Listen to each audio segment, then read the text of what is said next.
Bonjour et bienvenue dans ce nouvel épisode de la série « Et si finalement je faisais tout ça pour ma gueule et pas pour la planète ?» Dans les épisodes précédents, je vous ai montré comment j'ai mis en place des choses pour économiser, pour alléger ma charge mentale et pour que ce soit meilleur pour ma santé.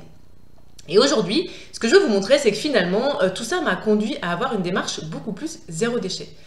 Alors, pour être complètement honnête, au début, quand j'ai commencé donc à faire mes cosmétiques maison, parce que c'est par ça que j'ai commencé, eh bien, je suis allée sur des sites où on expliquait comment faire ses cosmétiques maison, forcément, et il y avait beaucoup de sites qui étaient zéro déchet, qui avaient donc la cosmétique maison et qui en plus parlaient de comment faire du zéro déchet. Et je me disais à l'époque, non mais c'est pas possible, moi je vais jamais faire ça, je vois pas l'intérêt, enfin c'est impossible, c'est trop compliqué, etc. Et finalement, aujourd'hui, j'en suis arrivée à moi-même faire beaucoup plus de zéro déchet. Et ce que je vais vous donner aujourd'hui, c'est justement 3 pistes pour arriver à faire du zéro déchet. Et parmi ces 3 pistes, il n'y a pas acheter en vrac. Piste numéro 1, éliminer le jetable. Alors, quand je parle du jetable, je ne parle pas forcément des déchets plastiques, parce qu'on entend beaucoup de trucs, c'est très orienté plastique, et finalement, moi je trouve que c'est important de limiter tous ces déchets, et pas spécialement uniquement le plastique. Parce que par exemple, si on prend une paille, les pailles plastiques sont maintenant interdites, et on les a remplacées par des pailles en carton ou des pailles en bambou.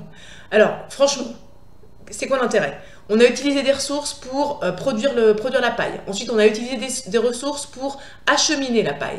Et ensuite, après utilisation, on va encore utiliser des ressources pour l'éliminer et la détruire. Donc, franchement, le gain, pour moi, il n'est pas énorme. Alors, c'est quoi la solution? C'est de passer au durable. La paille inox, robuste, élégante et durable, elle accompagnera vos apéros et soirées diverses. En plus, elle passe au lave-vaisselle. Pour éviter de faire une vidéo téléachat, ce que je vais faire, c'est que je vais vous mettre le lien vers un article sous la vidéo dans lequel j'explique plein d'autres solutions durables. Piste 2, réutiliser. La première chose qu'on peut faire, c'est réutiliser des choses qu'on a chez soi. Par exemple, maintenant je suis passée au papier cadeau qui est de la récupération de journaux. Donc ça, je ne vais pas spécialement chercher les journaux, mais quand j'en ai dans ma boîte aux lettres des trucs qu'on m'a mis, plutôt que de les mettre directement à la poubelle, je les garde et je fais du papier cadeau avec. Un type de réutilisation. Autre type de réutilisation, c'est par exemple les pantalons.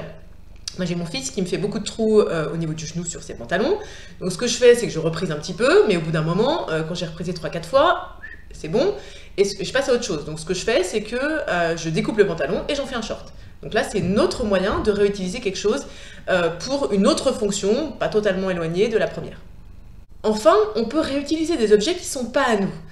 Alors il y a 2 façons de le faire, soit emprunter, ça c'est le principe de base, mais on peut également acheter d'occasion. Et ça j'aime beaucoup parce que finalement quand on achète d'occasion, eh bien on va acheter quelque chose à quelqu'un qui n'en a plus l'utilité, nous-mêmes on va donc l'acheter et l'utiliser, et après éventuellement s'il est encore en bon état on peut le revendre.